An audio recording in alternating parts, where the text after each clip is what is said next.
விழுப்புரம் மாவட்டம் திருவக்கரை ஊராட்சி மன்றத்திற்கு உட்பட்ட பல்வேறு பகுதிகளில் அடிப்படை வசதிகள் செய்து தரப்படவில்லை என மாவட்ட ஆட்சியர் அலுவலகத்தில் கிராம மக்கள் புகார் மனு அளித்துள்ளனர்.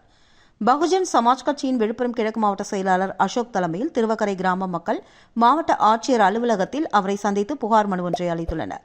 அம்மனுவில் எங்கள் ஊராட்சியில் தெருமின் விளக்கு வசதி, குடிநீர் வசதி, வடிகால் வாய்க்கால் வசதி போன்ற அடிப்படை வசதிகள் ஏதும் செய்து தரப்படவில்லை என்றும் இதுகுறித்து ஊராட்சித் தலைவர் மோகனா ராமச்சந்திரனிடம் சென்று கேட்டபோது உரிய நடவடிக்கை எடுக்கப்படவில்லை என்றும் குற்றம் சாட்டியுள்ளனர்.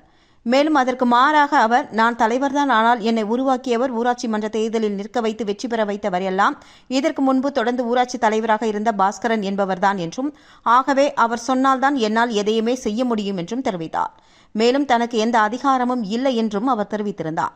அவரிடம் சென்று கிராம சபை கூட்டத்தை எங்கள் ஆதி திராவிடர் பகுதியில் நடத்துமாறு கேட்டால் பாஸ்கரிடம் கேட்டு சொல்கிறேன் என்றும் சொல்வதாகவும், பாஸ்கர் வீட்டுக்கு சென்று கேட்டால் நீங்கள் யாருக்கு வாக்களித்தீர்களோ அவரை சென்று கேளுங்கள் என்பதாகவும், தங்களுக்கு இந்த ஊராட்சி தனி ஊராட்சியாக ஒதுக்கப்பட்டிருந்தும் எங்கள் ஊராட்சி மன்ற தலைவர் எங்களுக்காக எதுவுமே செய்ய மறுப்பதாகவும் குற்றம் சாட்டியுள்ளனர். மேலும் இதன் காரணமாக அடிப்படை வசதிகள் இன்றி நாங்கள் மிகவும் சிரமத்திற்கு ஆளாகி வருகிறோம் என்றும் மாவட்ட ஆட்சியர் இதில் தலையிட்டு ஊராட்சி மன்ற தலைவர் மோகனா ராமச்சந்திரன் மீது உரிய நடவடிக்கை எடுப்பதோடு மட்டுமல்லாமல் எங்கள் ஊராட்சியில் போதிய அடிப்படை வசதிகளை செய்து தர வேண்டும் என்றும் அந்த மனுவில் கூறியுள்ளனர்.